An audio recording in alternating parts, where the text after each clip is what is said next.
SCP-3606. Object Class, Euclid. Special Containment Procedures. An electrified fence has been erected around the property on which SCP-3606 resides. Small holes along the bottom of the fence are regularly spaced to allow for the ingress of animals. A copse of trees has been planted around SCP-3606 itself for privacy. Humans affected by SCP-3606's attractive effect are to be retrieved, returned to their prior location, and monitored until death. One live cow at least 500 kilograms in mass is to be delivered to SCP-3606 at 8-hour intervals and sealed in its garage. If possible, the remains of the previous cow should be removed first. Standard supplies for extended residence, as well as writing and art supplies, are to be delivered to SCP-3606-A as necessary. SCP-3606-A may request additional accommodations by contacting SCP-3606's HMCL supervisor. Garbage and other refuse is collected from SCP-3606 twice per week. SCP-3606-A has accepted responsibility for clearing dust and skeletons from SCP-3606 so that personnel may retrieve them. A stairway and tunnel in SCP-3606's backyard have been constructed to enable access to SCP-3606-B. SCP-3606-A has been told that this structure was built to access an unusual mineral deposit on the property, and must not be provided any information about SCP-3606-B. While SCP-3606-B does not require active observation, surveillance footage should be collected and reviewed weekly. Personnel are not to touch SCP-3606-B or remain in SCP-3606 for more than 5 minutes at a time under any circumstances. Ttt Description.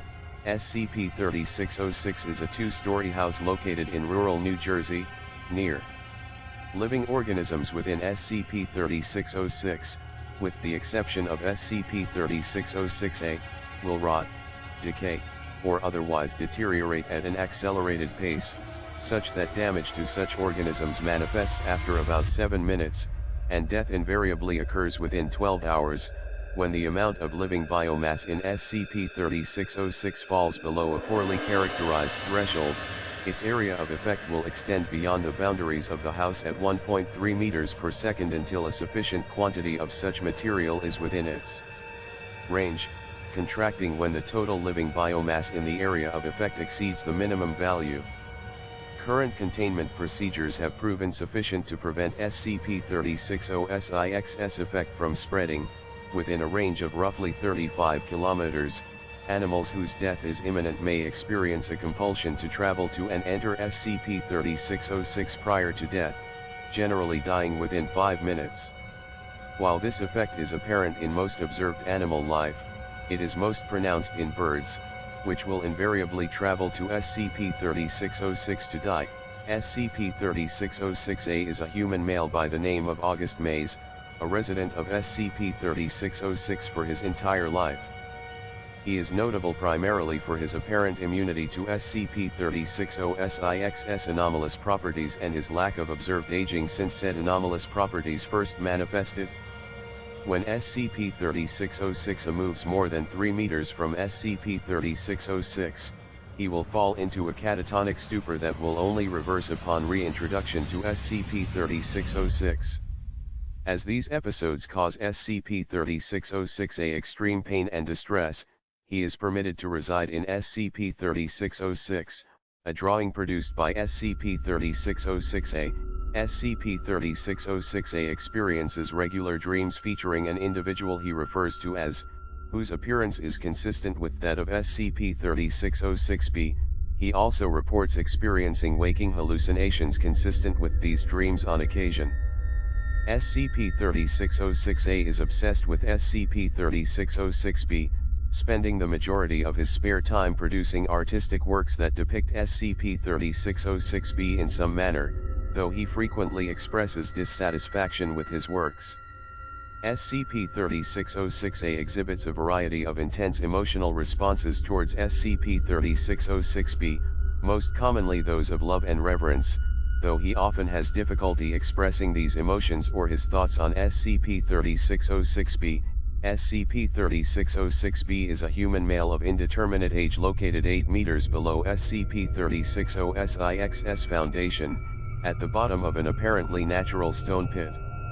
Records from the house's construction make no mention of such a pit, and SCP-3606-A is unaware of SCP-3606-B's presence. SCP-3606-B resides in a stone coffin-shaped depression in the bedrock. Imaging indicates the existence of an additional, liquid-filled cavity of indeterminate size beneath this coffin, though this has not been manually confirmed. Organisms that make physical contact with SCP-3606-B will become desiccated and decay rapidly. Death occurs within 8 seconds, and the body will turn to dust completely within 30 seconds. While SCP-3606-B is alive, it has shown no need for sustenance, and possesses no higher brain activity. It is fused to the interior of its coffin at several points, with essential organ systems extending at least 3 meters into the surrounding rock. Extracting SCP-3606-B from its present location is not considered feasible. Furthermore, excavation of the area underneath or around SCP-3606-B's coffin carries a significant risk of injuring or killing SCP-3606-B. History: SCP-3606 was built in 1928, and displayed no anomalous properties until June 18, 1951. Several days earlier, SCP-3606-A's mother and younger sister, both residents of the house, were hospitalized for atypical necrotizing fasciitis, one this ultimately proved lethal in both cases. Additionally, several minor earthquakes were detected near SCP-3606. SCP-3606-A was 23 years old at the time. SCP-3606-X's development of its primary anomalous properties coincided with those of SCP-3606-A, as well as the beginning of SCP-3606-A's dreams of SCP-3606-B. The Foundation became involved within 36 hours, after reports of massive crop and livestock deaths. 18 human casualties were recorded before containment was established. Infrasonic imaging of SCP-3606 and the surrounding property was conducted in 1972, leading to the discovery of the pit under the house. Subsequent excavation revealed the existence of SCP-3606-B, which had not been given an SCP designation prior to its discovery. SCP-3606-A expressed surprise when informed of SCP-3606-B's presence and status, claiming to have had no prior knowledge on the matter. This information ultimately proved deleterious to SCP-3606-A's mental stability, and the decision was made to erase it from SCP-3606-A's memory.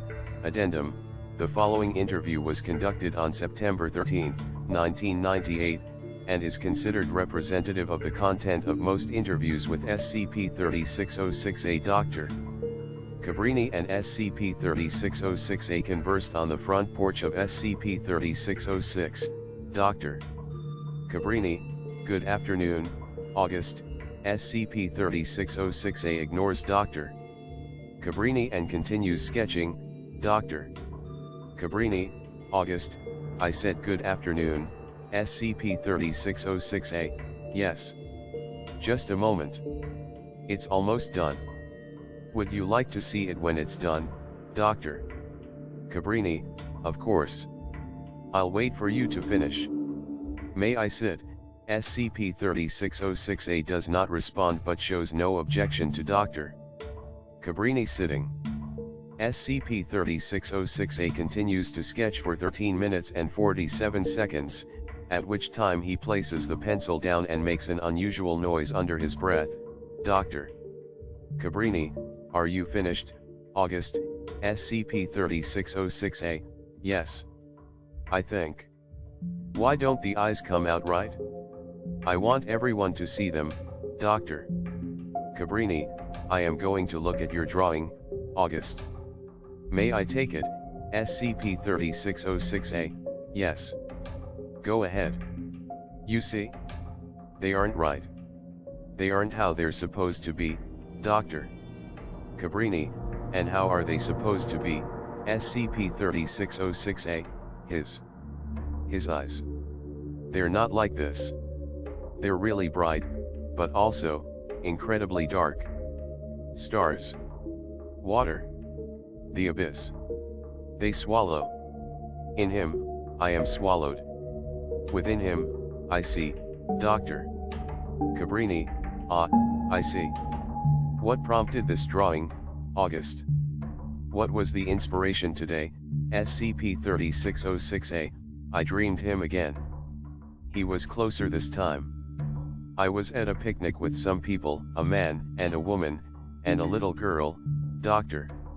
Cabrini, would that be your family, SCP-3606-A, my what? They weren't important. I'm talking about, Dr. Cabrini, yes, about him. What happened in your dream, at the picnic, SCP-3606-A, he sat beside me. He was looking down the hill, over the river. I said his name. It came out wrong, I couldn't hold it in my mouth. And he smiled. At me. He was smiling at me, Dr. Cabrini, did the people at the picnic with you see him? Did they talk to him, SCP-3606-A, what people, Dr.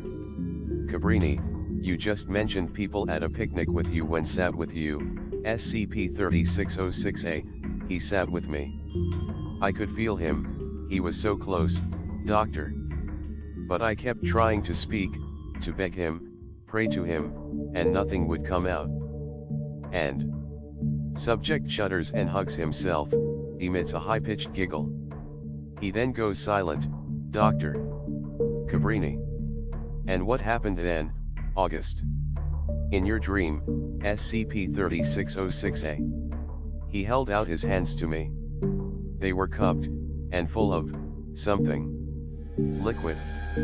Something thick. And I knew he wanted me to drink it, Dr. Cabrini, and did you, SCP-3606-A, yes. I dipped my mouth into his hands. I drank what he offered me. I remember clutching his hands, trying to get it all. It didn't seem like it was going to end, Dr. Cabrini, do you remember a taste, SCP-3606-A, it was, sweet. But that's all I can say. There aren't words to describe, Dr. Cabrini, I see. And what happened then, SCP-3606-A? I dissolved. I was falling apart. I melted. And he with me. We both, SCP-3606-A's speech becomes incomprehensible. The subject mutters for roughly 2 minutes, Dr. Cabrini. August. Are you unable to verbalize what happened in the dream? Could you draw a picture for me? SCP-3606-A does not answer or make eye contact, but re-enters the house and retrieves paper and a box of oil pastels. SCP-3606-A does not return to the porch. Through a window, Dr. Cabrini observes the subject taking fistfuls of pastels and smearing them over the paper, sometimes making delicate marks before resuming the smearing technique. Subject verbalizes loudly and screeches in what is to be taken as elation before ignoring Dr. Cabrini completely and crawling onto a nearby couch. Dr. Cabrini later entered the premises briefly to retrieve the resulting picture, which is attached. No further comment could be elicited from SCP-3606-A for this session. Footnotes. 1. Tentative diagnosis. The actual cause is likely anomalous.